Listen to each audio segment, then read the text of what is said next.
Question 1. When developing an anti-bribery risk assessment for a multinational corporation considering a significant joint venture in a nation with a documented high corruption perception index and operating within a sector heavily reliant on government concessions, what is the most critical overarching factor to prioritize in identifying potential bribery vulnerabilities? Option A. Perceived ethical standards of the individual employees involved in the joint venture. Option B. The combined impact of the country's governance framework, the sector's regulatory intensity, and the nature of the proposed business transactions. Option C. The historical financial performance of the corporation and its competitors in similar ventures. Option D. The public relations impact of potential negative media coverage related to the joint venture's operations. Correct answer is B. The combined impact of the country's governance framework, the sector's regulatory intensity, and the nature of the proposed business transactions. Explanation. The risk assessment process within an anti-bribery management system, as guided by ISO 37001-2016, necessitates a comprehensive evaluation of potential bribery risks. Clause 8.3 of the standard mandates that the organization shall determine and assess the risks of bribery that it faces. This assessment should consider both internal and external factors.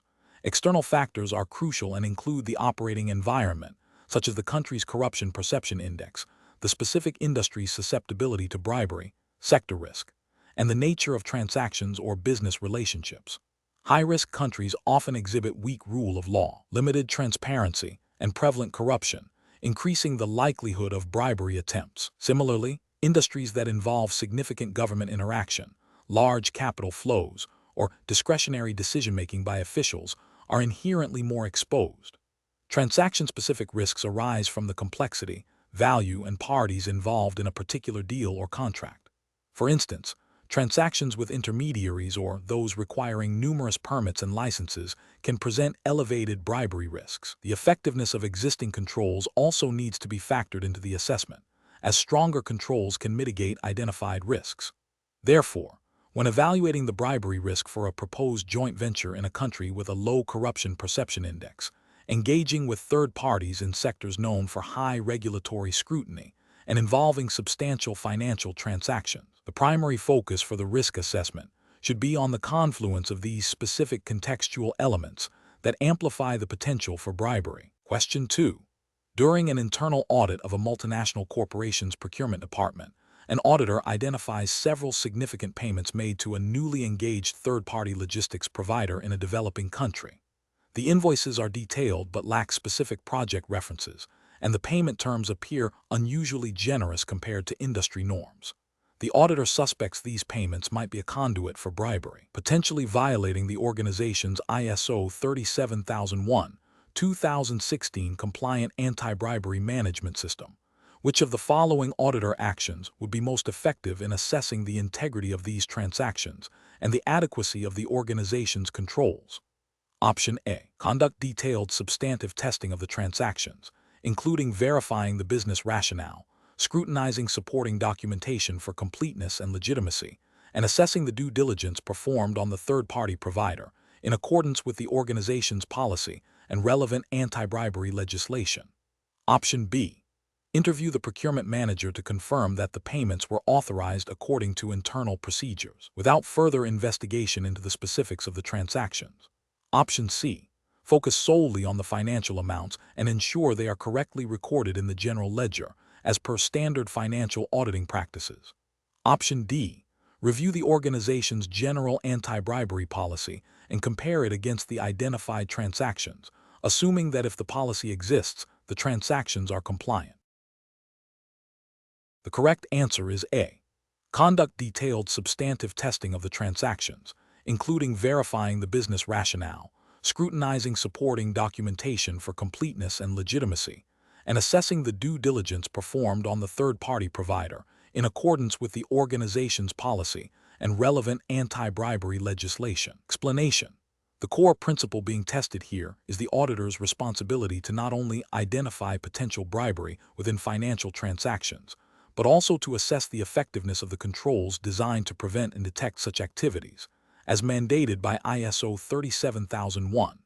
When examining financial transactions for potential bribery, An auditor must go beyond simple verification of amounts and payees. They need to scrutinize the underlying business rationale, the authorization processes, and the nature of the goods or services exchanged. For instance, unusually high commission payments to an intermediary in a jurisdiction with weak anti-bribery laws, or payments to entities with unclear beneficial ownership, are red flags. The auditor's role is to evaluate whether the organization's anti-bribery policies and procedures were followed in these transactions. This includes checking if due diligence was performed on third parties, if payments were properly documented and supported by legitimate invoices, and if there were any deviations from standard procurement or payment processes. The effectiveness of controls is assessed by observing whether these procedures actually prevent or detect bribery. Therefore, the most comprehensive approach involves a detailed review of transaction documentation, a verification of the business purpose, and an assessment of the compliance with the organization's internal controls and relevant legislation like the UK Bribery Act or the US Foreign Corrupt Practices Act, all within the framework of the ISO 37001 standard. Question 3. When establishing the boundaries and applicability of an anti-bribery management system, ABAMS, in accordance with ISO 37001-2016, what is the fundamental determinant that top management must consider to ensure the system effectively addresses the organization's specific bribery risks? Option A. The total number of employees within the organization and the organizational chart structure, irrespective of their direct involvement in high-risk transactions. Option B. The specific clauses of ISO 37001-2016 that are deemed most critical for compliance, focusing only on those areas with explicit mentions of bribery controls. Option C. The comprehensive assessment of bribery risks across all organizational activities, products, services, and geographical location, in conjunction with relevant legal and regulatory requirements. Option D. The perceived risk of bribery associated with the organization's primary competitors and the industry's general reputation for ethical conduct. The correct answer is C. The comprehensive assessment of bribery risks across all organizational activities, products, services, and geographical locations, in conjunction with relevant legal and regulatory requirements. Explanation: the scope of an anti-bribery management system, ABAMS, under ISO 37001-2016 is a critical determination made by top management. It defines the boundaries and applicability of the ABAMS within an organization. Clause 4. 1 of the standard, understanding the organization and its context, mandates that the organization shall determine external and internal issues relevant to its purpose and its strategic direction that affect its ability to achieve the intended results of its ABAMS. Furthermore, Clause 4. 3. Determining the scope of the anti-bribery management system requires the organization to determine the boundaries and applicability of the ABAMS to establish its scope. This involves considering the organization's activities, products, services, locations, legal and regulatory requirements, and the risks of bribery it faces. Top management must also consider the interests and expectations of interested parties. Therefore, the primary driver for defining the scope is the organization's inherent risk profile for bribery across its operations and its commitment to managing those risks effectively. The scope should be documented and made available as documented information. The process of determining the scope is an ongoing one, subject to review and potential modification as the organization's context or risk profile changes. It is not solely dictated by the size of the organization or the number of employees, nor is it limited to specific departments without considering the overarching risk. The legal and regulatory framework applicable to the organization's operations is a significant input, but the scope is broader than just compliance with a single law. It encompasses the proactive management of bribery risks. Question 4. A multinational construction firm, Veridian Builders, is implementing an ISO 37001-2016 compliant anti-bribery management system. During the risk assessment phase, the team identifies a significant opportunity to enhance the integrity of their supply chain by digitizing the vendor onboarding and payment processes. This initiative aims to reduce manual intervention, improve audit trails, and increase transparency, thereby mitigating risks associated with third-party bribery. The lead implementer is tasked with proposing the most appropriate approach to integrate this identified opportunity into the existing anti-bribery management system, ensuring it aligns with the principles of Clause 6. 1. 1. Which of the following actions best reflects the integration of this opportunity as per ISO 37001-2016 requirements? Option A. Update the company's policy manual to state that digital processes will be prioritized for vendor management without specifying any concrete implementation steps or timelines. Option B. Form a committee to study the feasibility of a digital platform, with a report to be submitted within 2 years, and in the interim, continue with existing manual processes.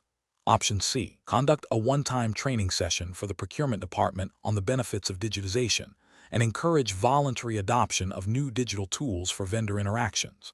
Option D.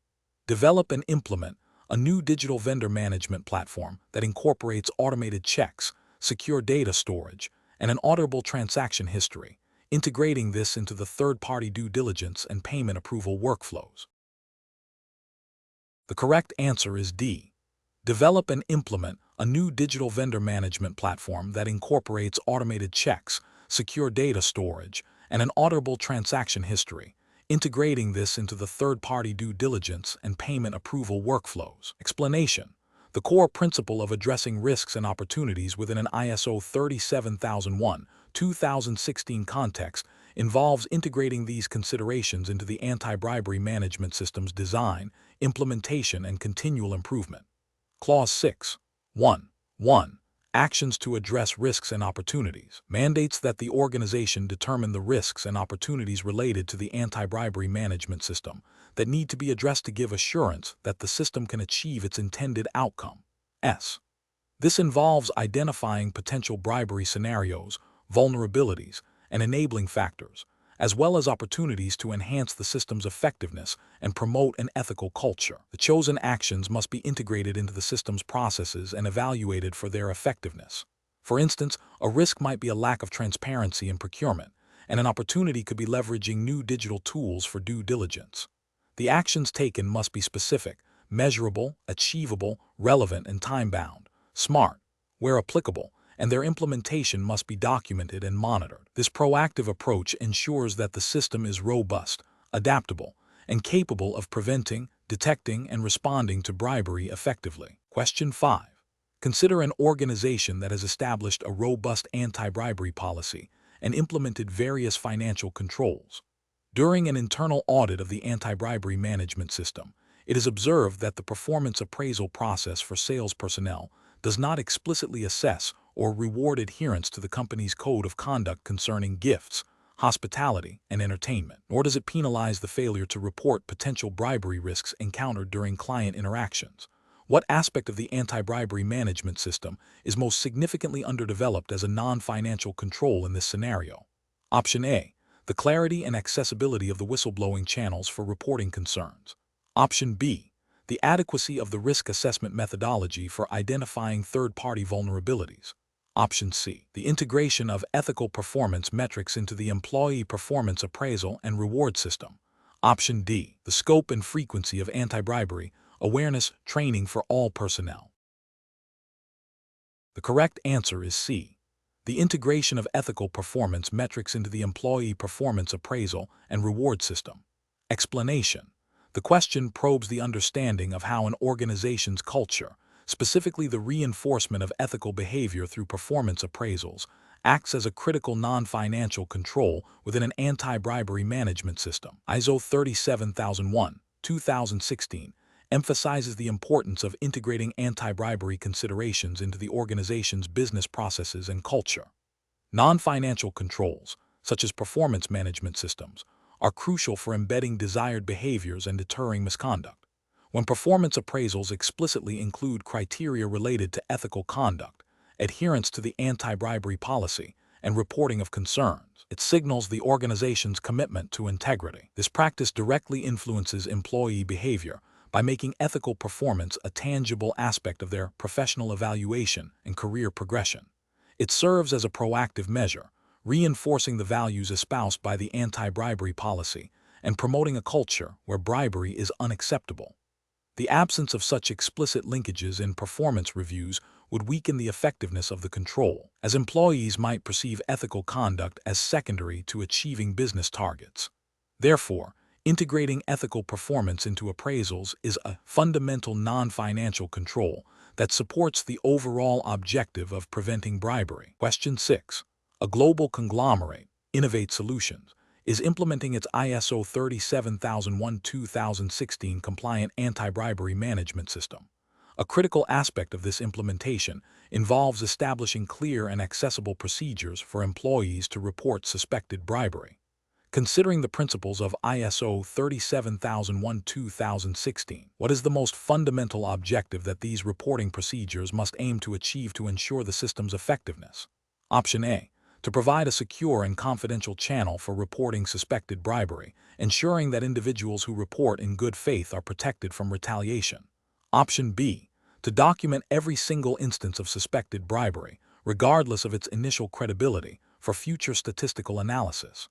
Option C. To streamline the investigation process by requiring all reports to be submitted through a single, centralized online portal. Option D. To ensure that all reports are immediately escalated to external law enforcement agencies for independent investigation. The correct answer is A. To provide a secure and confidential channel for reporting suspected bribery, ensuring that individuals who report in good faith are protected from retaliation. Explanation. The effectiveness of an anti-bribery management system relies heavily on the ability of individuals to report suspected misconduct without fear of reprisal. ISO 37001-2016 Clause 8. 3. Reporting suspected bribery mandates the establishment of procedures for reporting. These procedures must ensure that reporting is possible without fear of retaliation. This protection, often referred to as non-retaliation or whistleblower protection, is a fundamental component of fostering a culture of integrity and encouraging the identification and resolution of potential bribery. Without such safeguards, individuals may be reluctant to report, leading to undetected and unresolved instances of bribery, undermining the entire purpose of the management system. Therefore, the primary objective of these reporting procedures is to facilitate open communication and protect those who report in good faith. The emphasis is on creating a safe channel for disclosure, encouraging proactive engagement with the anti-bribery framework. Question 7. When implementing an ISO 37001-2016 compliant anti-bribery management system for a multinational corporation headquartered in a country that has ratified both the OECD Anti-Bribery Convention and the UN Convention Against Corruption, what is the primary consideration regarding the treatment of foreign public officials in the organization's bribery prevention policies and procedures? Option A. Limit the scope of the anti-bribery program to activities occurring within the organization's home country, as extraterritorial application of anti-bribery laws is rare and typically not enforced. Option B. Ensure policies explicitly prohibit and provide mechanisms to detect and report the offering, promising, or giving of anything of value to foreign public officials to secure or retain business, in alignment with the convention's scope.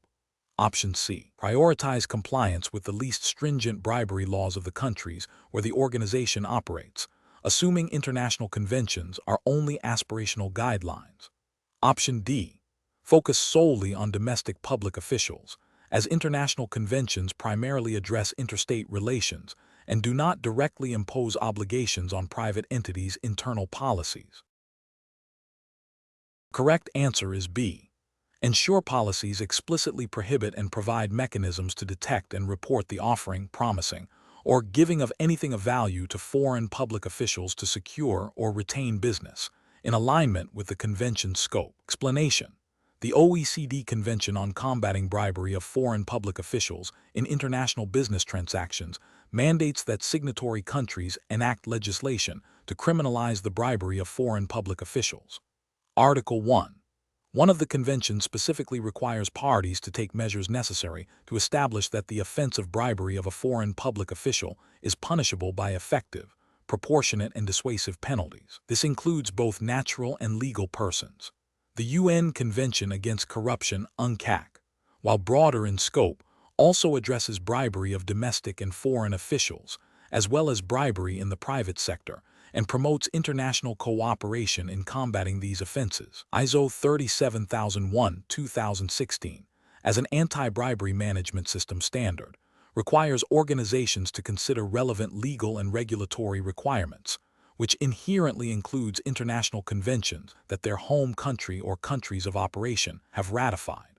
When an organization operates in multiple jurisdictions, it must ensure its anti-bribery policies and procedures align with the most stringent applicable legal obligations stemming from these international instruments, particularly concerning the definition of bribery, the scope of individuals covered, and the penalties for offenses. Therefore, a lead implementer must understand how these conventions influence the design and application of an organization's anti-bribery controls to ensure comprehensive compliance and mitigation of bribery risks, especially when dealing with foreign public officials. The question tests the understanding of the direct impact of these international frameworks on an organization's compliance obligations under ISO 37001. Question 8.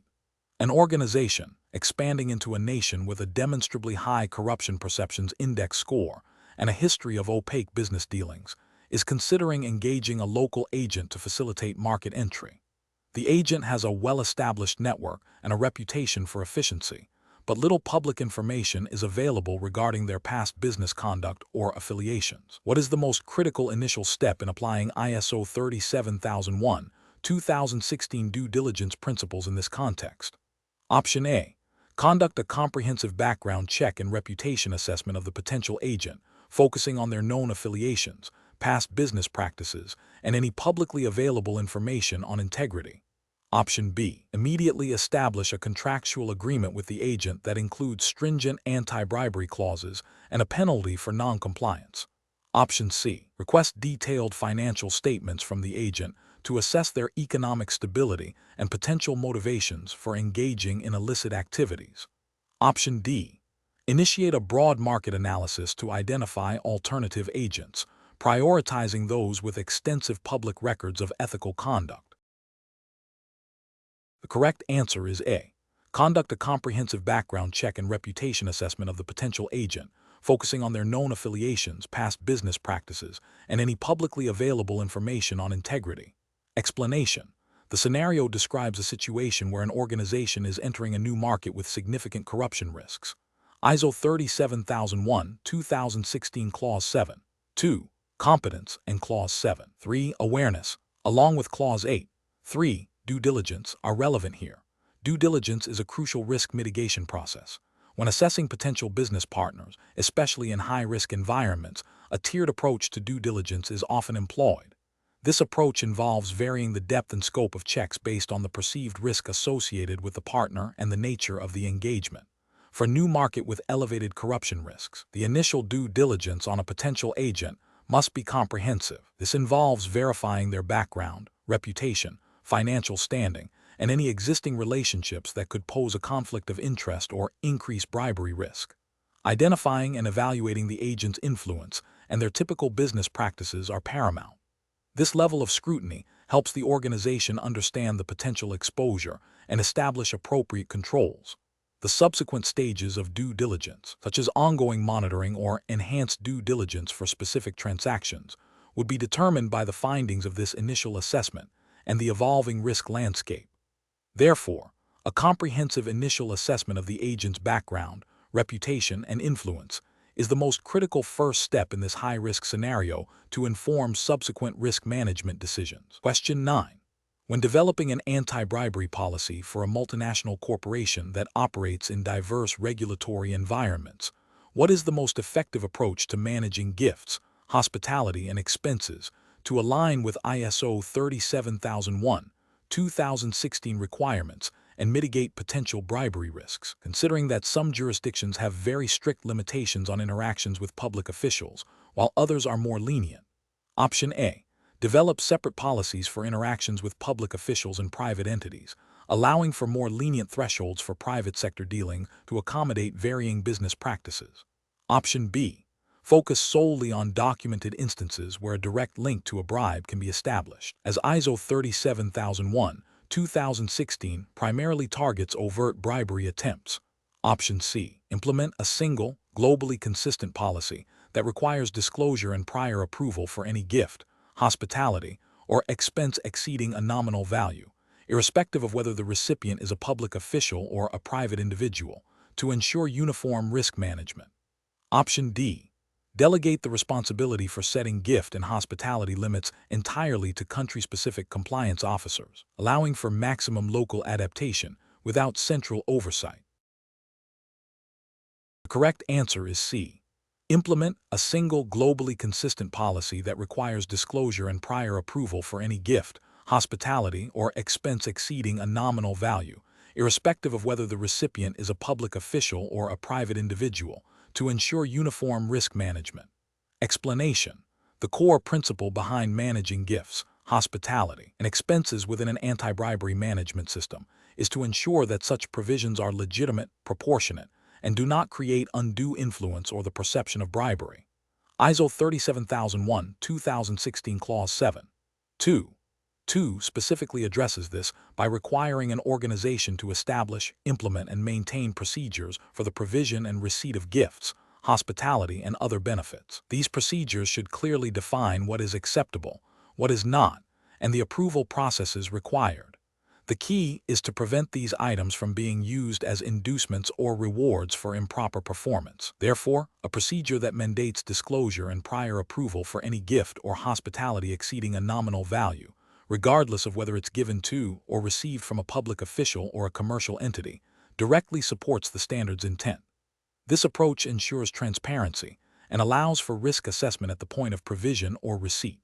The rationale is to maintain a consistent standard across all interactions, avoiding loopholes. The standard emphasizes proportionality and the avoidance of anything that could be construed as a bribe.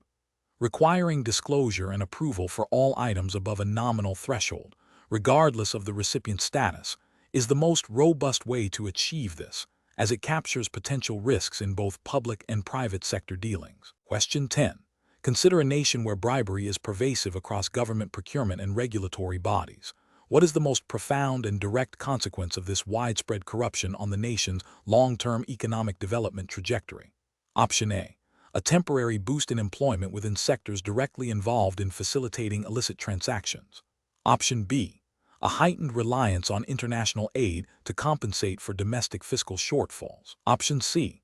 A marginal increase in the velocity of money due to increased transactional liquidity. Option D. A significant erosion of fair market competition and inefficient allocation of national resources. The correct answer is D. A significant erosion of fair market competition and inefficient allocation of national resources. Explanation: the question asks about the primary consequence of systemic bribery on a nation's economic development. Bribery, particularly when widespread and embedded within institutions, distorts market mechanisms. Instead of competition based on merit, efficiency, and quality, decisions are influenced by illicit payments. This leads to misallocation of resources, as contracts are awarded to less competent or more corrupt entities, not necessarily the most qualified. Consequently, public infrastructure projects may be of lower quality, cost more than necessary, and fail to deliver the intended benefits. Innovation is stifled because legitimate businesses face unfair competition and are discouraged from investing in research and development, when success depends on bribery rather than genuine value creation. Foreign direct investment is also deterred, as investors perceive a high-risk environment characterized by unpredictability and the need for illicit payments to operate. This erosion of fair competition and trust ultimately hinders sustainable economic growth, reduces productivity, and exacerbates income inequality. Therefore, the most significant impact is the undermining of fair market competition and efficient resource allocation, which are foundational for robust economic development. Question 11. A global logistics company, Swift Ship Global, has identified a recurring risk of bribery associated with the engagement of local freight forwarding agents. An internal audit has flagged instances where invoices submitted by certain agents for services that appear to have been inadequately or not at all rendered were processed and paid. To mitigate this specific vulnerability, which enhancement to their anti-bribery management system, as per ISO 37001-2016 principles, will be most effective in preventing bribery through inflated invoices for services not rendered. Option A. Intensifying the due diligence process for all new and existing third-party freight forwarding agents, including verification of business legitimacy, market rate benchmarking for services, and scrutiny of past performance and ethical conduct. Option B. Conducting more frequent and detailed reconciliations of financial statements with bank statements, focusing on identifying discrepancies in payment amounts and dates. Option C. Implementing a mandatory dual authorization requirement for all payments exceeding a specified monetary threshold, irrespective of the invoice's nature or the vendor's risk profile. Option D. Expanding the scope of internal audits to include a random selection of past transactions for retrospective verification of service delivery against payment records. The correct answer is A. Intensifying the due diligence process for all new and existing third-party freight forwarding agents, including verification of business legitimacy, market rate benchmarking for services, and scrutiny of past performance and ethical conduct. Explanation: the effectiveness of an anti-bribery management system relies on a robust combination of financial and non-financial controls. Financial controls, such as segregation of duties, mandatory dual authorization for significant expenditures, and detailed transaction reconciliation, are designed to prevent and detect financial irregularities that could facilitate bribery. Non-financial controls, on the other hand, focus on behavior, processes, and culture.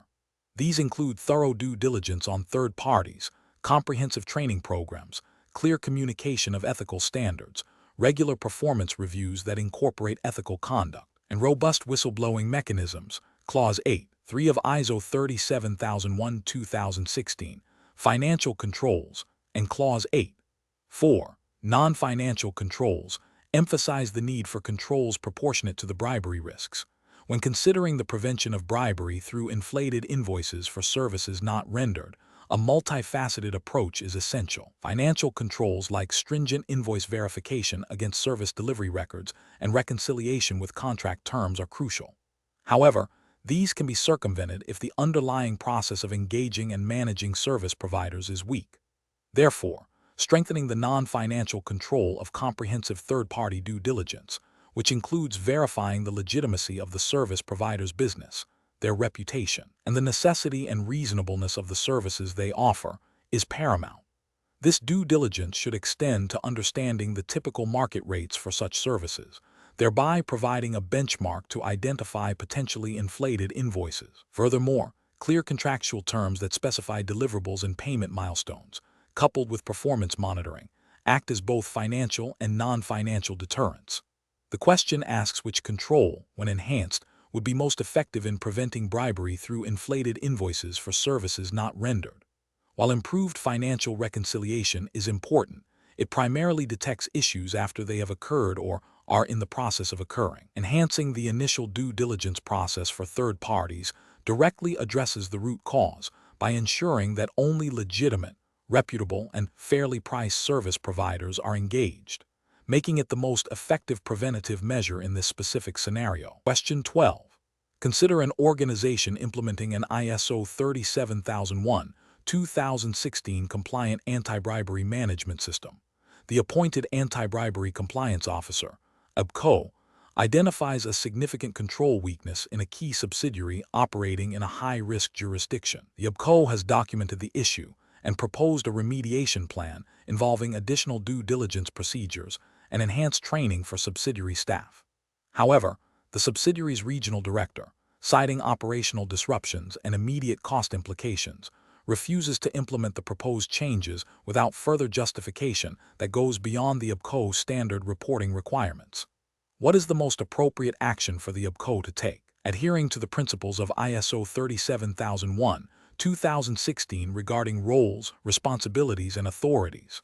Option A. Escalate the issue, along with the proposed remediation plan and the regional director's objections, to top management for their decision and directive, ensuring that the potential risks are clearly articulated. Option B. Revise the remediation plan to be less intrusive and costly, even if it means compromising the effectiveness of the control, to gain the regional director's agreement. Option C. Directly override the regional director's decision by mandating the implementation of the remediation plan, citing the ABCO authority under the anti-bribery management system. Option D. Seek external legal counsel to compel the subsidiary's compliance, bypassing internal escalation procedures. The correct answer is A. Escalate the issue, along with the proposed remediation plan and the regional director's objections, to top management for their decision and directive, ensuring that the potential risks are clearly articulated. Explanation: the core of ISO 37001-2016, particularly concerning roles, responsibilities, and authorities, lies in establishing a clear framework for accountability and oversight. Clause 5.2. Top management mandates that top management demonstrate leadership and commitment by, among other things, ensuring that the responsibilities and authorities for relevant roles are assigned, communicated, and understood within the organization. This is further supported by Clause 5.3. Organizational roles, responsibilities, and authorities, which explicitly requires the organization to determine and communicate these aspects. The designated anti-bribery compliance officer, ABCO, is a critical role, often appointed by top management, to oversee the implementation and effectiveness of the anti-bribery management system. While the ABCO has significant responsibilities, their authority is derived from top management and the defined scope of the management system. They are responsible for monitoring the system's performance, reporting on it, and recommending improvements. However, they do not inherently possess the authority to unilaterally alter the organization's strategic direction or bypass established governance structures. The ultimate authority for strategic decisions and significant resource allocation rests with top management. Therefore, while the ABCO role is crucial for operationalizing the system, their authority is within the defined boundaries of the anti-bribery management system and its implementation, not absolute or overriding of other organizational authorities. Question 13. A multinational corporation with significant operations in both the United States and the United Kingdom has established an anti-bribery management system. Its internal policies and mandatory training for employees explicitly focus on prohibiting bribery intended to secure or maintain business contracts with foreign entities, a framework primarily derived from its understanding of the U.S. Foreign Corrupt Practices Act, FCPA. Considering the potential overlap and distinct requirements of anti-bribery legislation, what critical gap exists in the corporation's current approach when operating under the jurisdiction of the UK Bribery Act 2010? Option A. The system fails to adequately address the UK Bribery Act's corporate offense of failing to prevent bribery, which extends beyond bribery directly linked to obtaining or retaining business.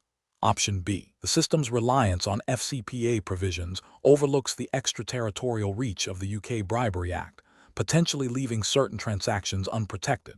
Option C. The system does not sufficiently incorporate the FCPA accounting provisions, which are crucial for detecting and preventing bribery in international dealings. Option D. The system's training module does not sufficiently emphasize the penalties associated with bribery under the UK Bribery Act, potentially leading to a lack of deterrence. The correct answer is A. The system fails to adequately address the UK Bribery Act's corporate offense of failing to prevent bribery, which extends beyond bribery directly linked to obtaining or retaining business. Explanation: the Foreign Corrupt Practices Act, FCPA, is a United States federal law that prohibits U.S. persons and entities from bribing foreign government officials. It has two main provisions: the anti-bribery provisions and the accounting provisions. The anti-bribery provisions prohibit the corrupt offer, payment, promise to pay, or authorization of the payment of money or anything of value to a foreign official for the purpose of obtaining or retaining business. The accounting provisions require companies whose securities are listed in the U.S. to keep accurate books and records and to maintain internal accounting controls. The UK Bribery Act 2010 is broader in scope, criminalizing bribery of public and private individuals, and also includes a corporate offense of failing to prevent bribery, which is a strict liability offense unless the organization can demonstrate it had adequate procedures in place. ISO 37001-2016, the standard for anti-bribery management systems, requires organizations to consider their legal and regulatory obligations. When an organization operates in jurisdictions with both the FCPA and the UK Bribery Act, it must implement controls that satisfy the requirements of both. The FCPA focus on obtaining or retaining business is a key trigger for its anti-bribery provisions. The UK Bribery Act's corporate offense of failing to prevent bribery, however, is triggered by any act of bribery, regardless of whether it was directly related to obtaining or retaining business, as long as it occurred with the person's connivance or to its benefit. Therefore, to comply with both, An organization must implement a robust anti-bribery management system that addresses bribery in all its forms, not just those directly tied to business acquisition or retention, and must also ensure that its internal controls and procedures are designed to prevent and detect all forms of bribery. The scenario presented involves a company that has implemented an anti-bribery policy and training aligned with the FCPA obtaining or retaining business clause. However, this approach would be insufficient to fully address the broader scope of the UK Bribery Act, particularly its corporate offence of failing to prevent bribery. The company needs to ensure its controls and training cover all bribery, not just that linked to business acquisition or retention, and that it has adequate procedures to prevent such acts. Question 14.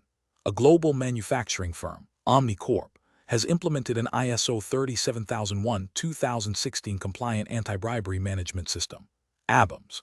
During the annual management review, the compliance team presents data on the number of completed due diligence processes for third parties and the completion rate of mandatory anti-bribery training for all employees.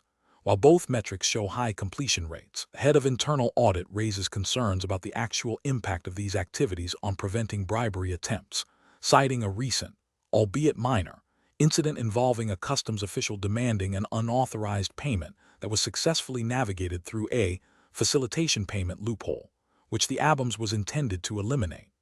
Considering Omnicorp's situation and the requirements of ISO 37001-2016, what is the most critical aspect to focus on when evaluating the effectiveness of their ABAMS in this context?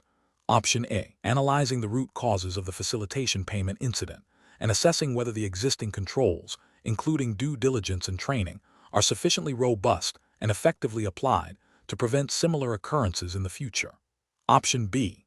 Increasing the frequency of due diligence checks for all new third parties engaged by Omnicorp and mandating advanced anti-bribery modules for all employees. Option C. Reviewing the documented procedures for due diligence and training to ensure they align with the latest regulatory changes in all operating jurisdictions. Option D. Measuring the reduction in the number of reported bribery attempts or suspicions compared to the previous year's data. Correct answer is A. Analyzing the root causes of the facilitation payment incident and assessing whether the existing controls, including due diligence and training, are sufficiently robust and effectively applied to prevent similar occurrences in the future. Explanation. The effectiveness of an anti-bribery management system, ABAMS, relies on its continuous monitoring and evaluation. ISO 37001-2016 Clause 9. 1. Monitoring, measurement, analysis, and evaluation mandates that the organization shall determine what needs to be monitored and measured, the methods for monitoring, measurement, analysis, and evaluation needed to ensure the validity of the results when the monitoring and measuring shall be performed, and when the results from monitoring and measurement shall be analyzed and evaluated. Clause 9. 1. 1 specifically addresses the general requirements. To assess the effectiveness of the ABAMS, an organization needs to look beyond mere compliance with procedures. It must evaluate whether the implemented controls are actually preventing, detecting, and deterring bribery. This involves analyzing data from various sources such as internal audits, whistleblower reports, due diligence outcomes, training effectiveness assessments, and transaction monitoring. The analysis should focus on identifying trends, patterns, and root causes of any nonconformities or near misses. Key aspect is to evaluate the overall impact of the ABAMS on the organization's bribery risk profile and its ability to achieve its anti-bribery objectives. Therefore, the most comprehensive approach to evaluating the effectiveness of the ABAMS, as per the standard's intent, is to analyze the performance and suitability of the entire system in achieving its intended outcomes, which includes both operational efficiency and risk reduction. This evaluation informs management review and drives continual improvement, aligning with the Plan Do Check Act cycle inherent in ISO management systems. Question 15. A multinational corporation, adhering to ISO 37001-2016, is in the process of securing a significant infrastructure contract with a state-owned entity in a developing nation. The company has engaged a local agent, whose cousin holds a senior position within the state-owned entity and has considerable sway over the contract award. The agreed commission for the agent is substantially above the industry norm for similar services, and the agent's role is described broadly as strategic market access facilitation. The ISO 37001/2016 lead implementer, upon reviewing the agent's profile and contract terms, identifies these elements as high-risk indicators. What is the most prudent immediate course of action for the lead implementer to mitigate the potential bribery risk, considering the extraterritorial provisions of laws like the UK Bribery Act and the US FCPA? Option A. Continue with the contract negotiations as planned, advising the agent to provide more detailed documentation of their services to justify the commission. Option B. Proceed with the commission payment as agreed, but increase the frequency of internal audits for the specific project to detect any irregularities. Option C. Immediately suspend all payments to the agent and initiate a comprehensive internal investigation into the nature of the services rendered and the rationale for the inflated commission, while simultaneously reviewing the due diligence performed. Option D. Inform the senior official within the state-owned entity about the company's concerns regarding the agent's commission to seek clarification and assurance. The correct answer is C. Immediately suspend all payments to the agent and initiate a comprehensive internal investigation into the nature of the services rendered and the rationale for the inflated commission, while simultaneously reviewing the due diligence performed. Explanation.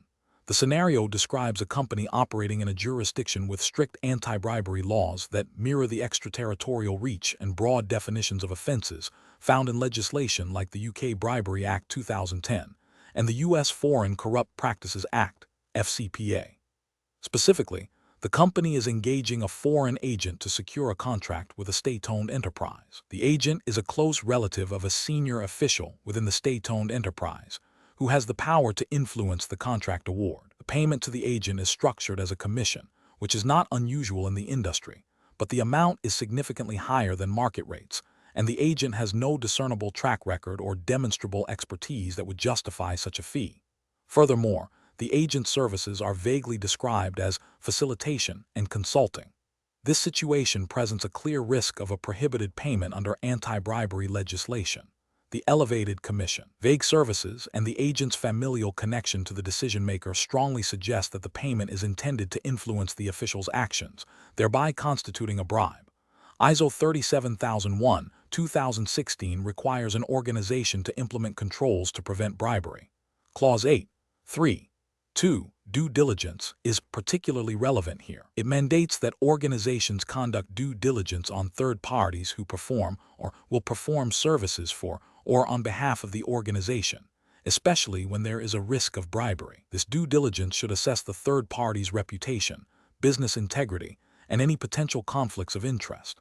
The scenario highlights a failure in performing adequate due diligence on the foreign agent.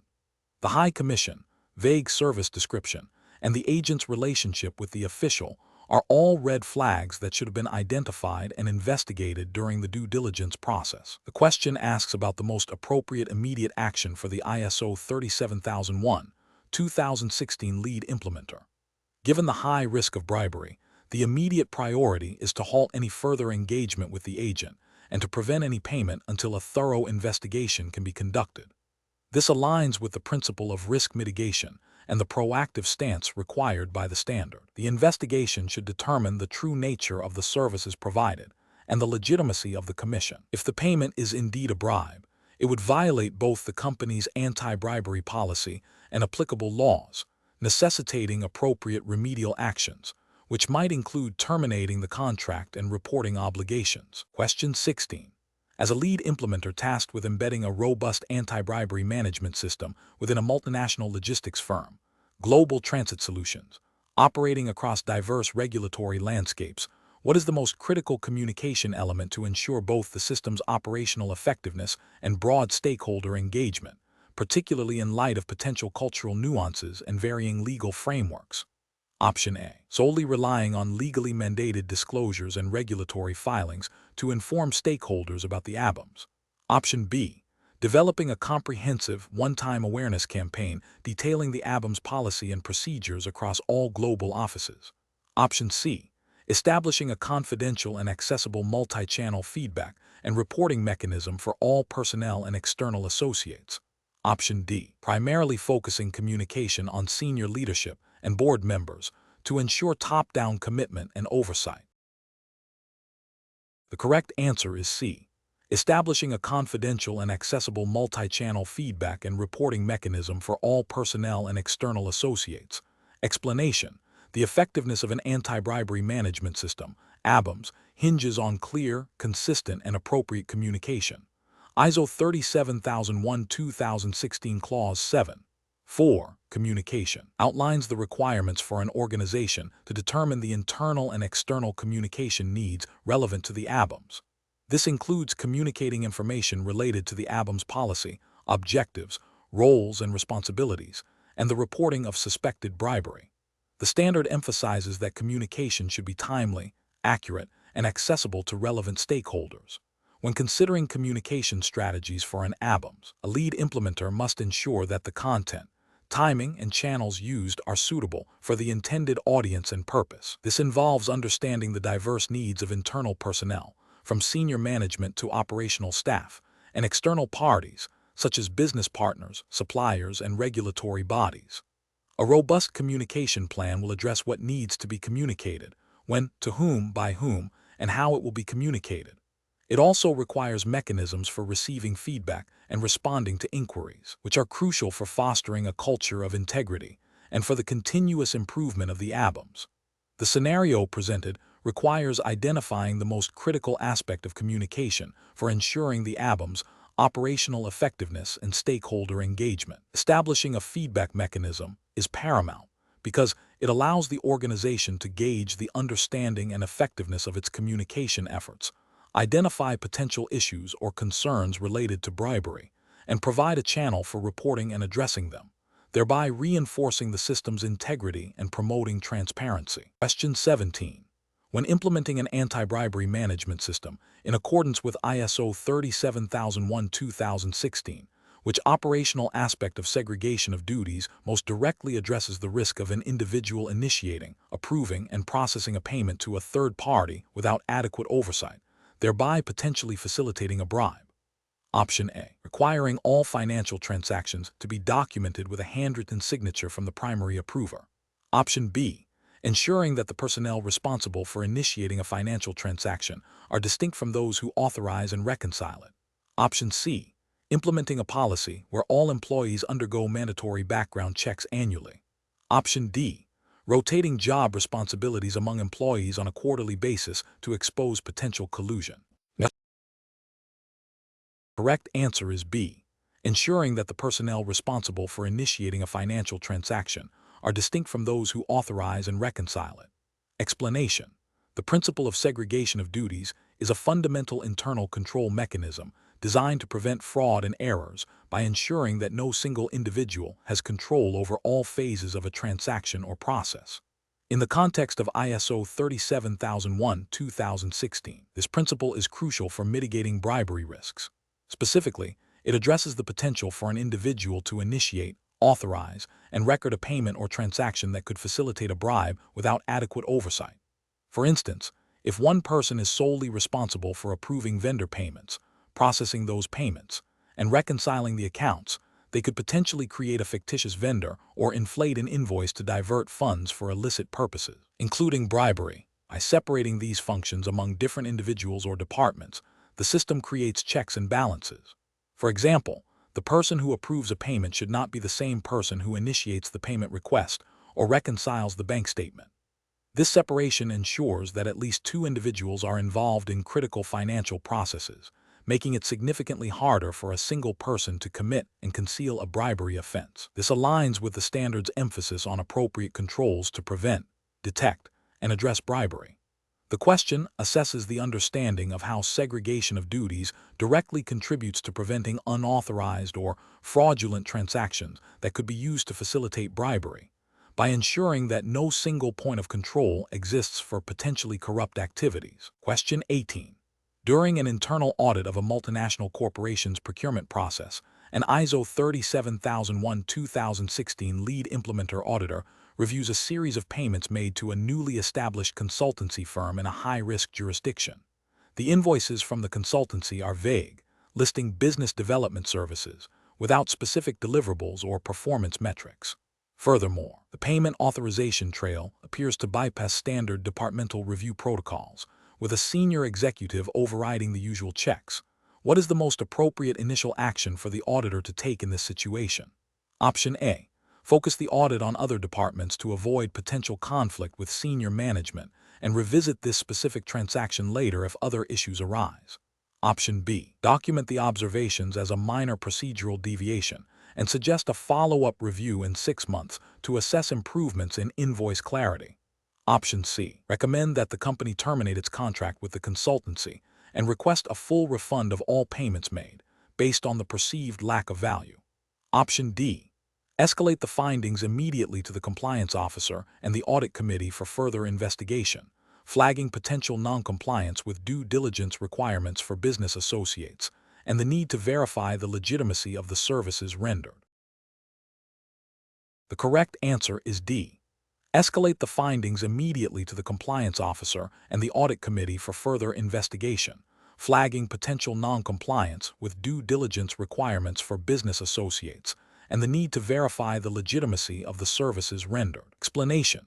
The core principle behind auditing financial transactions within an ISO 37001-2016 compliant anti-bribery management system is to ensure that transactions are genuine, properly authorized, and not used as a vehicle for bribery or corruption.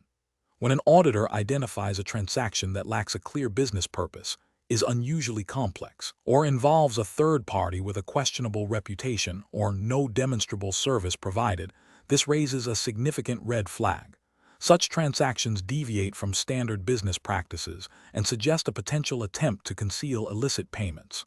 Clause 8.3 of ISO 37001-2016 mandates that the organization shall maintain financial records that are clear and accurate, and Clause 8.3 requires due diligence on business associates. Transactions that are vague, undocumented, or appear to be disguised payments would therefore require immediate escalation and further investigation to determine compliance with the standard and relevant anti-bribery legislation like the U.S. Foreign Corrupt Practices Act, FCPA, or the UK Bribery Act. The auditor's role is to scrutinize these anomalies to uncover potential non-compliance with the anti-bribery policy and procedures. Question 19. Consider the scenario of a multinational corporation, Veridian Dynamics, implementing its ISO 37001-2016 compliant anti-bribery management system. During the onboarding of a new logistics partner in a region with a high perceived risk of corruption, the due diligence team uncovers information suggesting the partner's principal owner has close ties to government officials known for engaging in illicit activities. The team conducts enhanced due diligence, which includes background checks, sanctions list screening, and a review of the partner's business practices. The findings confirm the owner's connections and reveal a pattern of irregular payments to local authorities in previous contracts. Although no definitive proof of bribery is established, what is the most appropriate documentation requirement for this situation, according to the principles of ISO 37001-2016 concerning due diligence findings? Option A. A comprehensive report detailing the enhanced due diligence activities undertaken, the specific findings regarding the owner's connections and past payment practices, the identified risks, and the justification for the decision to proceed with a conditional engagement with stringent contractual safeguards. Option B. A brief memo stating that the due diligence was performed and no direct evidence of bribery was found, with no further details on the uncovered associations or payment patterns. Option C. A summary of the initial due diligence, noting the high-risk region and recommending the engagement be postponed indefinitely without detailing the specific concerns raised by the enhanced checks. Option D. A formal declaration from the logistics partner that they have no affiliations with corrupt officials, which, upon receipt, closes the due diligence file without further internal documentation of the findings. The correct answer is A. A comprehensive report detailing the enhanced due diligence activities undertaken, the specific findings regarding the owner's connections and past payment practices, the identified risks, and the justification for the decision to proceed with a conditional engagement with stringent contractual safeguards. Explanation. The due diligence process for third parties under ISO 2016 requires a risk-based approach. When a high-risk third party is identified, the standard mandates that enhanced due diligence measures be implemented. This involves a more thorough investigation into the third party's background, reputation, financial stability, and any past involvement in bribery or corruption. The findings of this enhanced due diligence must be documented to provide a clear record of the assessment, the identified risks, and the rationale for any decisions made regarding the relationship. This documentation serves as evidence of the organization's commitment to anti-bribery compliance and supports future audits and reviews. Specifically, the documentation should detail the scope of the enhanced due diligence, the sources of information consulted, e.g., public records, sanctions lists, adverse media checks, direct inquiries, the results of these checks, and any red flags or concerns that were identified. It should also outline the risk assessment conclusions and the proposed mitigation strategies or decisions regarding engagement with the third party. The level of detail should be sufficient to demonstrate that a reasonable and thorough investigation was conducted in line with the organization's risk appetite and the specific risks posed by the third party. Question 20. Consider a multinational corporation, Veridian Dynamics, which operates in several emerging markets. During a risk assessment for its ABAMs, a specific scenario is identified where engaging local agents for navigating complex regulatory environments in country X presents a moderate likelihood of encountering demands for facilitation payments, which are considered a form of bribery under many jurisdictions, including the UK Bribery Act and the US Foreign Corrupt Practices Act. Veridian Dynamics has implemented a robust agent due diligence process and a clear policy prohibiting facilitation payments. However, the operational reality in country X is that certain government agencies may delay critical permits indefinitely without such payments, significantly impacting project timelines and profitability. After evaluating the cost and feasibility of alternative legal strategies to expedite permits, senior management decides not to terminate operations in country X or to pursue costly legal challenges for each potential delay. Instead, they formally document and approve the retention of the residual risk associated with facilitation payments, coupled with intensified monitoring of agent activities and a commitment to reporting any such instances immediately to the legal department. What is the fundamental rationale behind Veridian Dynamics' decision in this context? Option A. The company has decided to delegate the responsibility for managing this specific risk entirely to the local agents, as they are most familiar with the operating environment in country X. Option B. The organization has determined that the identified risk is a necessary cost of doing business in high-risk markets and has no obligation to further mitigate it as long as it is not explicitly illegal in the local jurisdiction. Option C. The residual risk, after implementing due diligence and policies, is deemed within the organization's defined risk appetite, making further mitigation efforts economically or operationally unfeasible compared to the potential impact. Option D. The risk assessment process has concluded that the likelihood of facilitation payments is negligible due to the strength of the existing policy, rendering additional controls unnecessary.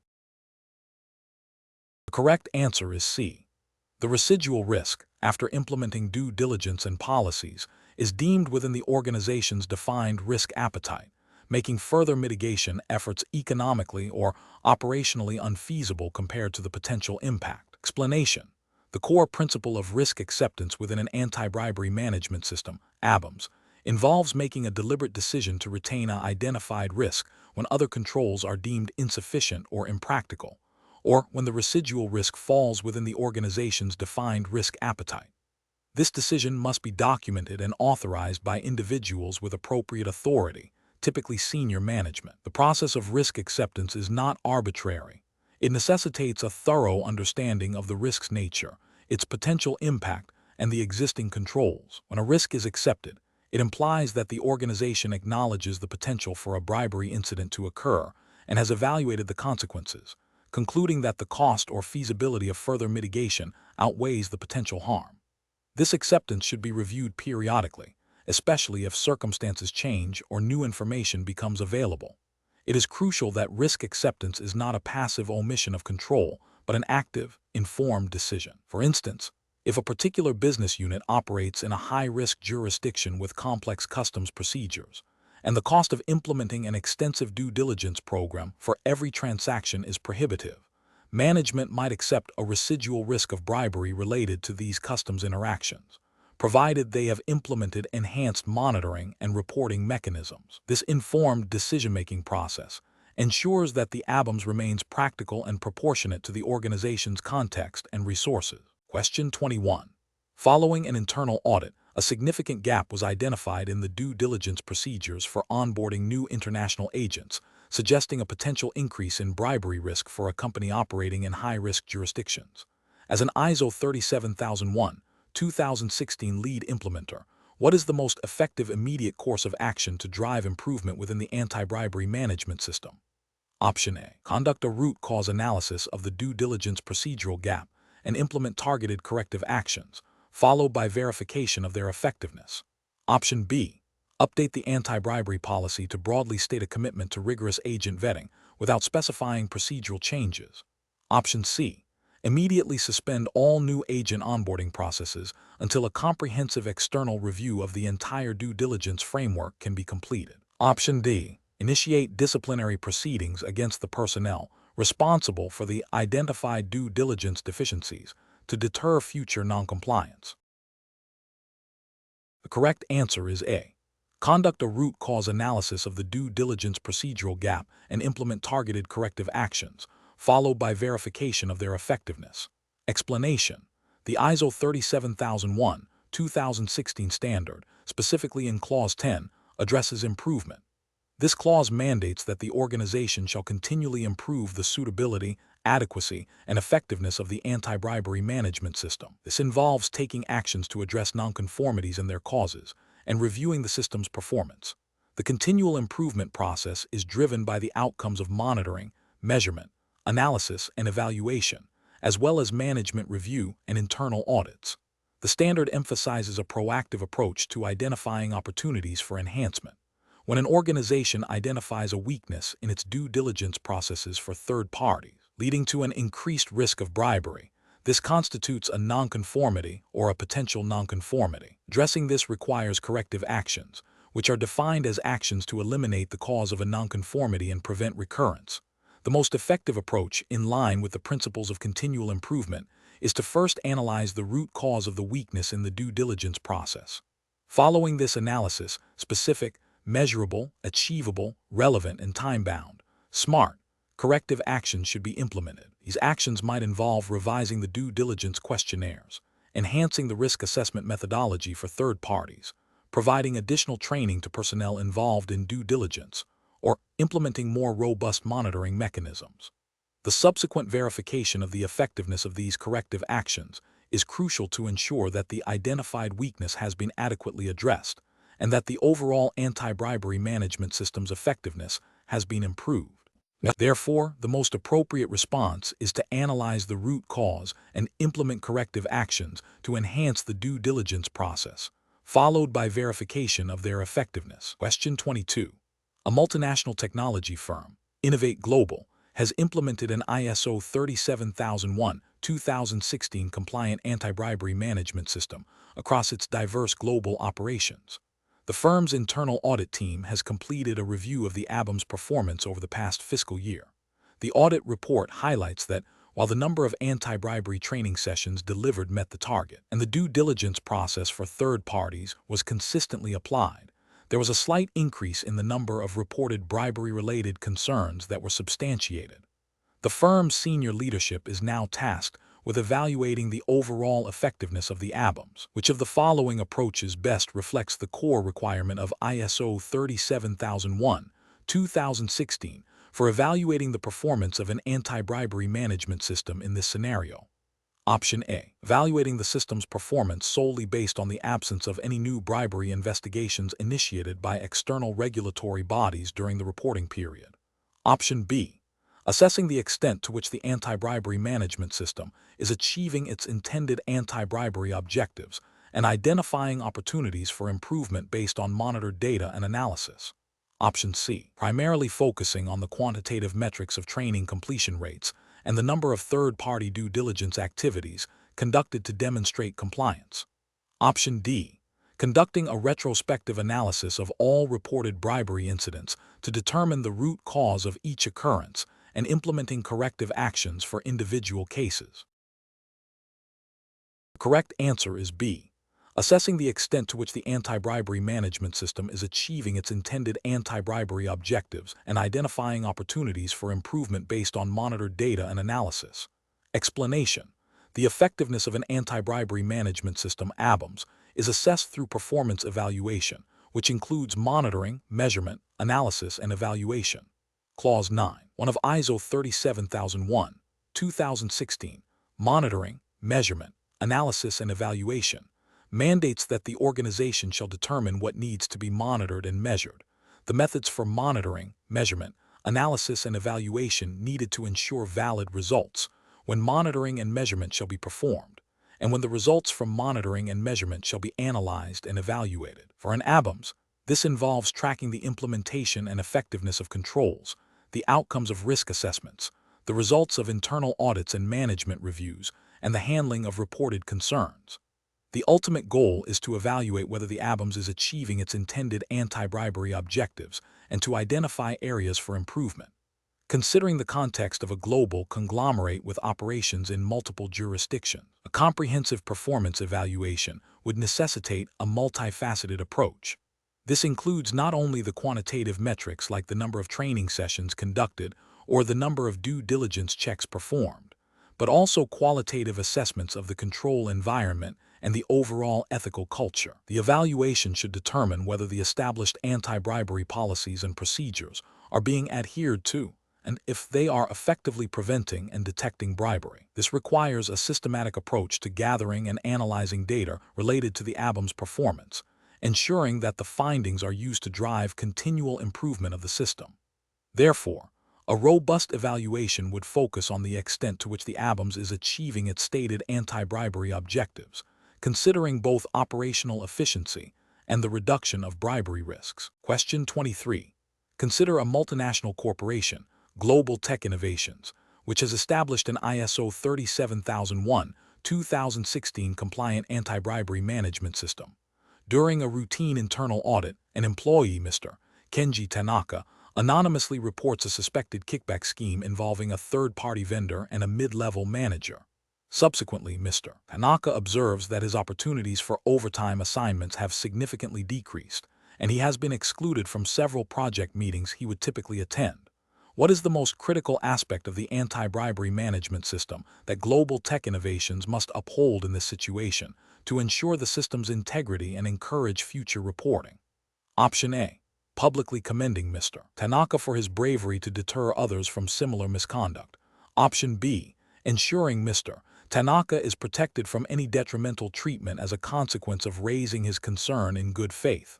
Option C.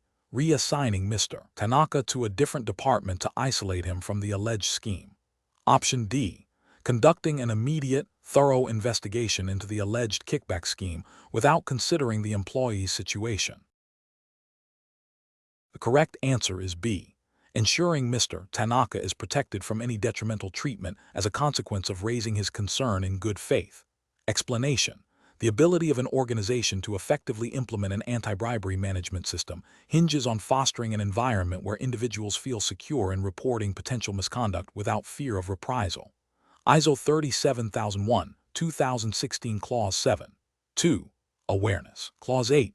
7. Reporting concerns are critical in this regard. Clause 7. 2 mandates that personnel be aware of the anti-bribery policy, the anti-bribery objectives, their roles and responsibilities, and importantly, the procedures for reporting concerns. Clause 8. 7 specifically requires the establishment of procedures for reporting concerns about bribery, which must include protection against retaliation for those who report in good faith. This protection is a cornerstone of building trust and encouraging transparency. Without this assurance, employees and other stakeholders may be hesitant to come forward, thereby undermining the system's effectiveness and leaving potential bribery undetected. The question probes the fundamental principle that safeguards individuals who raise concerns, which is directly linked to the successful operation and continuous improvement of the anti-bribery management system. Ensuring that individuals are protected from detrimental treatment for reporting suspected bribery in good faith is paramount to maintaining the integrity of the system and encouraging proactive engagement in preventing and detecting bribery. Question 24. An ISO 37001 2016 lead implementer is reviewing the due diligence findings for a prospective agent in a nation frequently cited for high levels of perceived corruption. The agent's proposed commission structure is significantly above the industry average and lacks clear, quantifiable performance benchmarks for its justification. Furthermore, the agent has requested that all payments be channeled through an offshore bank account that appears disconnected from their formally registered business entity. What is the most critical implication of these findings for the anti-bribery management system? Option A. These factors strongly suggest a heightened risk of bribery, necessitating enhanced due diligence and potentially a re-evaluation of the business relationship. Option B. The agent's request for offshore payments, while requiring attention, is a common practice in international business and not a primary indicator of bribery. Option C. The agent's willingness to provide extensive operational data unrelated to financial dealings confirms their legitimacy. Option D. The agent's diverse client portfolio indicates a stable business, mitigating any potential bribery concerns. The correct answer is A. These factors strongly suggest a heightened risk of bribery, necessitating enhanced due diligence and potentially a re-evaluation of the business relationship. Explanation. The core principle of conducting due diligence under ISO 37001-2016 is to identify and assess potential bribery risks associated with business relationships. Red flags are indicators that warrant further investigation. In the context of assessing a potential third-party agent operating in a country with a high perception of corruption, and whose remuneration structure appears unusually generous and not directly tied to verifiable performance metrics, this raises significant concern. Such a payment structure could be designed to disguise illicit payments or kickbacks. The agent's insistence on receiving payments through an offshore account, not transparently linked to their registered business operations, further exacerbates this concern, as it can be used to obscure the ultimate beneficial owner and the purpose of the funds. These factors collectively point towards a heightened risk of bribery, requiring more rigorous scrutiny and potentially the implementation of enhanced controls or a decision to terminate the relationship. The other option, while potentially relevant in broader business contexts, do not specifically highlight the direct indicators of bribery risk as strongly as the payment structure and offshore account details in a high-risk jurisdiction. A third party having a diversified client base is generally a positive sign of business stability, not a red flag for bribery. Similarly, the agent's willingness to provide extensive documentation unrelated to financial transactions or their previous successful partnerships in unrelated sectors do not inherently signal bribery risks. Question 25. Consider a multinational corporation operating in a region with a high perceived risk of corruption, intending to expand its market presence through local agents. As an ISO 37001-2016 lead implementer, what is the most effective strategy for integrating financial controls to prevent bribery within this specific context, aligning with the principles of due diligence and ongoing monitoring? Option A. Establish a broad policy allowing for discretionary spending by regional managers on third-party services, with a requirement for only basic receipt submission to ensure operational flexibility and timely market entry. Option B. Implement a comprehensive system of documented authorization and independent verification for all payments to third parties, coupled with rigorous reconciliation of expenditures against contractual obligations and service delivery reports. Option C. Conduct post-transaction audits of all third-party payments exceeding a nominal threshold, focusing primarily on identifying any discrepancies in accounting records without necessarily linking them to specific contractual deliverables. Option D. Rely on the internal audit department to periodically review financial records for any unusual transactions, assuming that any potential bribery would manifest as obvious anomalies in the general ledger. The correct answer is B. Implement a comprehensive system of documented authorization and independent verification for all payments to third parties, coupled with rigorous reconciliation of expenditures against contractual obligations and service delivery reports. Explanation. The question probes the understanding of how an ISO 37001-2016 compliant anti-bribery management system, ABAMS, integrates financial controls to prevent bribery, specifically in the context of managing third-party risks. Clause 7. 1. of ISO 37001, 2016 mandates that an organization shall implement and maintain financial controls appropriate to the identified bribery risks. These controls are crucial for detecting and preventing bribery transactions that might be disguised as legitimate business expenses.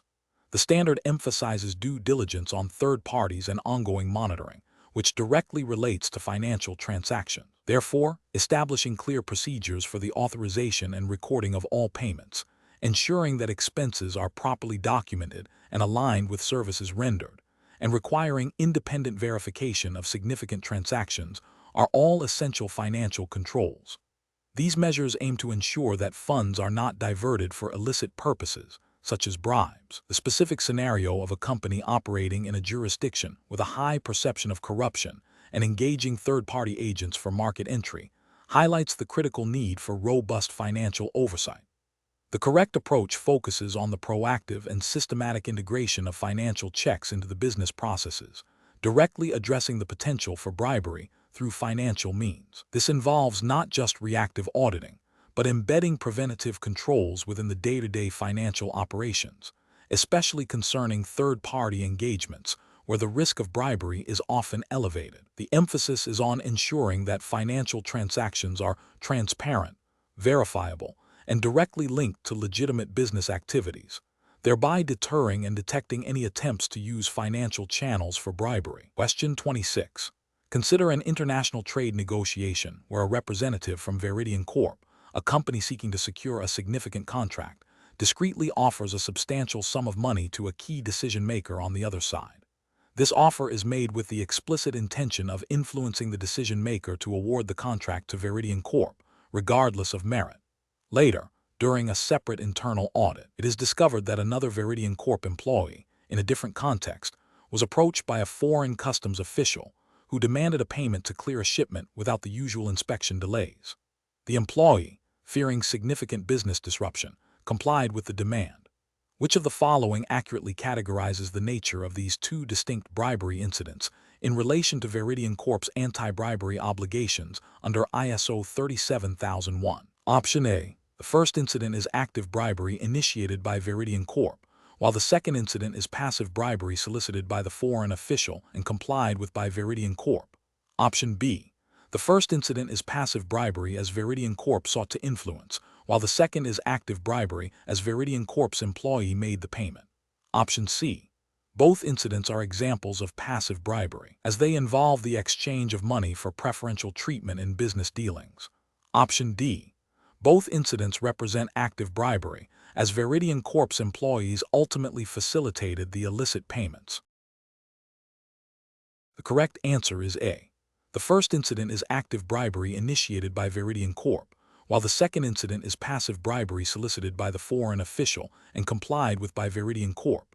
Explanation: the core distinction between active and passive bribery, as relevant to ISO 37001, lies in the initiation and the role of the parties involved.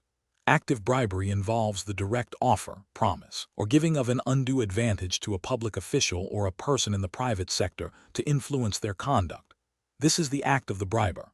Passive bribery, conversely, refers to the solicitation, acceptance, or receipt of an undue advantage by a public official or a person in the private sector in exchange for performing or refraining from performing their duties. This is the act of the bribed party. ISO 37001 requires an organization to prevent both forms. For instance, if an organization's representative approaches a government inspector with a financial incentive to overlook a minor compliance issue, that is active bribery. If the same inspector, without prior solicitation, asks the organization's representative for a payment to expedite a permit, that is passive bribery. The standard mandates controls to detect and deter both the offering and the receiving of bribes. Understanding this distinction is crucial for designing appropriate risk assessments, due diligence processes, and internal controls that cover all potential avenues of bribery. The focus is on the behavior of the organization's personnel and their interactions with third parties, ensuring that neither initiating nor accepting illicit payments is tolerated. Question 27. Lumina Corp., a global technology firm, is venturing into a newly identified market known for its complex regulatory environment and a significant prevalence of facilitation payments, often blurring the lines with illicit bribery. To facilitate its entry and secure key distribution agreements, Lumina Corp plans to engage several local agents who will act as intermediaries. Given the elevated risk profile of this market and the critical role these agents will play in contract acquisition, what is the most appropriate due diligence strategy for Lumina Corp to implement concerning these intermediaries to align with ISO 37001/2016 principles? Option A. Prioritize due diligence efforts on the financial transactions and payment flows associated with the local agents, ensuring transparency in their fee structures. Option B. Conduct routine due diligence, primarily focusing on verifying the legal registration and basic operational history of the local agents. Option C. Implement enhanced due diligence, involving in-depth background checks, verification of credentials, financial record analysis, and reputational assessments of the local agents. Option D. Perform a targeted background check on each local agent, specifically looking for any publicly documented instances of bribery convictions. The correct answer is C. Implement enhanced due diligence, involving in-depth background checks, verification of credentials, financial record analysis, and reputational assessments of the local agents. Explanation. The scenario describes a company, Lumina Corp., which is expanding its operations into a new market with a high perceived risk of bribery. Lumina Corp. Has identified a critical need to conduct thorough due diligence on potential business partners, specifically focusing on entities that will act as intermediaries in securing new contracts. According to ISO 37001/2016, due diligence is a crucial element in preventing and detecting bribery. The standard mandates that an organization should conduct due diligence on persons or entities operating on its behalf, or for its benefit, to assess the risk of bribery associated with them. The level of due diligence should be proportionate to the identified risks. In this context, the most appropriate and comprehensive approach to assess the bribery risk associated with these intermediaries, especially given the high-risk market and their role in securing contracts, would be to perform enhanced due diligence. Enhanced due diligence involves a more in-depth investigation than standard due diligence, often including background checks, verification of credentials, analysis of financial records, and assessment of reputational standing, particularly concerning any past involvement in bribery or corruption. This approach directly addresses the specific risk profile presented by Lumina Corp's situation and aligns with the principles of risk-based due diligence as outlined in ISO 37001. The other options, while potentially part of a due diligence process, do not represent the most suitable overall strategy for managing the identified high-risk scenario. Routine due diligence might be insufficient given the market risk. A simple background check, while a component, is not a complete due diligence process. Focusing solely on financial transactions overlooks other critical risk factors associated with intermediaries in high-risk environments. Therefore, enhanced due diligence is the most robust and appropriate response. Question 28. An international construction firm, Terra Build Corp., operating in several countries with varying levels of corruption, has identified a significant bribery risk associated with its procurement processes for specialized engineering components. The risk assessment indicates a high likelihood of a supplier attempting to offer a bribe to secure a lucrative contract, and a severe potential impact on the firm's reputation and financial standing if such an act were successful. The firm's risk appetite for bribery is extremely low. As the lead implementer, which combination of risk treatment options would be most aligned with ISO 37001/2016 principles for addressing this specific high-priority risk? Option A. Transferring the entire risk to a third-party auditing firm through a comprehensive outsourcing agreement for all procurement functions. Option B. Accepting the risk as an unavoidable cost of doing business in certain regions and increasing the legal budget to handle potential litigation. Option C. Implementing enhanced due diligence on all potential suppliers, establishing strict contractual clauses prohibiting bribery with significant penalties, and conducting regular, unannounced audits of the procurement department's activities. Option D. Relying solely on the company's existing code of conduct and providing general anti-bribery training to all employees involved in procurement. The correct answer is C. implementing enhanced due diligence on all potential suppliers, establishing strict contractual clauses prohibiting bribery with significant penalties, and conducting regular, unannounced audits of the procurement department's activities. Explanation: the core of risk treatment in an anti-bribery management system, ABAMS, involves selecting appropriate measures to address identified bribery risks. ISO 37001, 2016, specifically in Clause 8. 3. Outlines various risk treatment options. These options are not mutually exclusive and often require a combination of approaches. The standard emphasizes that the chosen treatments must be proportionate to the identified bribery risks and the organization's context. When considering how to treat a bribery risk, an organization must evaluate a range of potential action. These include avoiding the risk by ceasing the activity that gives rise to the risk, or by not commencing with the activity. Another option is to reduce the risk by taking steps to lessen the likelihood of the risk occurring or the impact if it does occur. This often involves implementing controls, policies, and procedures. Sharing the risk, for example through insurance or contractual arrangements with third parties, is another viable strategy, although it does not eliminate the risk entirely. Finally, accepting the risk is a valid treatment option, but only when the risk is deemed to be at an acceptable level, and this acceptance must be based on a thorough risk assessment and documented justification. The selection process should be iterative and informed by the organization's risk appetite and tolerance. The effectiveness of these treatments needs to be monitored and reviewed regularly to ensure they remain adequate and appropriate. Question 29. Globex Corp., a global manufacturing and distribution entity with operations in over 50 countries, is establishing its ISO 37001, 2016 compliant anti-bribery management system. The executive leadership is debating the initial scope for the ABAMS. Considering the diverse regulatory landscapes, varying levels of corruption risk across different regions, and the complex web of subsidiaries and third-party relationships, what is the most appropriate approach for Globex Corp to define the initial scope of its ABAMS to ensure comprehensive coverage and effective risk management in line with ISO 37001, 2016 requirements? Option A. Focus the initial scope on the corporate headquarters and the primary manufacturing facilities, with a policy to address bribery risks in other locations on a case-by-case basis through ad hoc risk assessments. Option B. Define the scope to encompass all geographical locations, subsidiaries, business units, and significant third-party relationships where the organization conducts business, ensuring a consistent application of ABAMS controls across the entire entity. Option C. Limit the initial scope to only those countries and business units that have been identified as having the highest documented risk of bribery, with a plan to expand the scope incrementally as risk assessments are refined. Option D.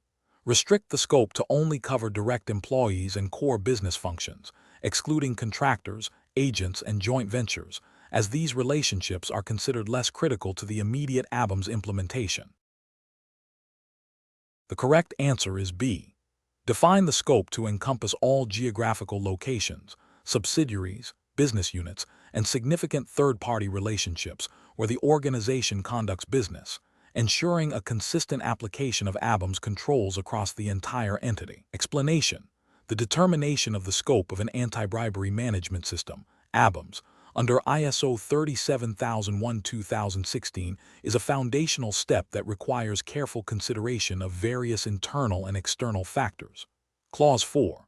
1 of the standard, understanding the organization and its context, mandates that the organization shall determine external and internal issues that are relevant to its purpose and that affect its ability to achieve the intended outcome of the ABAMS. Clause 4. 3. Determining the scope of the anti-bribery management system requires the organization to determine the boundaries and applicability of the ABAMS. This involves considering the organization's activities, products, services, locations, relationships, and regulatory environments. The scope should encompass all operations and functions where there is a significant risk of bribery. For a multinational conglomerate like Globex Corp., which operates in diverse jurisdictions with varying legal frameworks and business practices, the scope determination must be comprehensive. This includes identifying all subsidiaries, joint ventures, significant business relationships, and geographical areas where the organization conducts its business. The scope should also consider the types of personnel involved, such as employees, contractors, agents, and any third parties acting on behalf of the organization. A key aspect is to align the scope with the organization's overall strategic objectives and its commitment to preventing bribery. The scope should not be limited solely to high-risk operations, but should establish a consistent framework across the entire organization where bribery risk exists, reflecting the principle of due diligence and the intent to manage bribery risks proactively across all relevant parts of the business. Question 30. Veridian Dynamics, a global manufacturing conglomerate, is establishing an anti-bribery management system, ABAMS, aligned with ISO 37001-2016. The company operates in numerous countries, each with its own distinct legal and regulatory landscape concerning bribery and corruption, including statutes similar to the U.S. Foreign Corrupt Practices Act, FCPA, and the U.K. Bribery Act. To ensure the ABAMS is robust and legally sound, what foundational step is paramount for Veridian Dynamics in integrating these diverse legal and regulatory frameworks into their ABAMS? Option A. Appointing a single compliance officer responsible for interpreting and applying all international anti-bribery legislation to the ABAMS. Option B. Conducting an annual risk assessment solely focused on the likelihood of bribery incidents occurring within high-risk departments. Option C. Establishing a systematic process to identify, monitor, and comply with all applicable laws and regulations related to bribery and corruption across all operational jurisdictions. Option D. Developing a comprehensive code of conduct that explicitly prohibits all forms of bribery, without necessarily detailing specific legal obligations. The correct answer is C. Establishing a systematic process to identify, monitor, and comply with all applicable laws and regulations related to bribery and corruption across all operational jurisdictions. Explanation: the scenario describes a multinational corporation, Veridian Dynamics, operating in a jurisdiction with stringent anti-bribery laws, specifically mentioning the U.S. Foreign Corrupt Practices Act, FCPA, and the UK Bribery Act. Veridian Dynamics is implementing an ISO 37001-2016 compliant anti-bribery management system, ABAMS. The core of the question revolves around how to effectively integrate the ABAMS with existing legal and regulatory obligations. ISO 37001-2016 Clause 10. 1. Nonconformity and corrective action. And Clause 10. 2. Continual improvement are relevant here. However, the question is more focused on the proactive integration of legal frameworks into the ABAMS, which is addressed in Clause 4. 1. Understanding the organization and its context, and specifically Clause 4. 1. 2. Understanding the needs and expectations of interested parties, where legal and regulatory requirements are key considerations. Clause 4. 3. Determining the scope of the anti-bribery management system also requires consideration of applicable legal and regulatory requirements. The most direct and comprehensive approach to integrating legal and regulatory frameworks into an ABAMS, as required by ISO 37001-2016, is to establish a process for identifying, monitoring, and complying with all relevant laws and regulations pertaining to bribery and corruption that apply to the organization's operations. This involves a systematic approach to understanding the legal landscape in all operating regions. Therefore, establishing a dedicated process for identifying and monitoring applicable legal and regulatory frameworks for bribery and corruption across all operational jurisdictions is the most fundamental and effective step for ensuring compliance and integrating these requirements into the ABAMS. This process ensures that the ABAMS is designed and operated in a manner that is aligned with the legal obligations of the organization.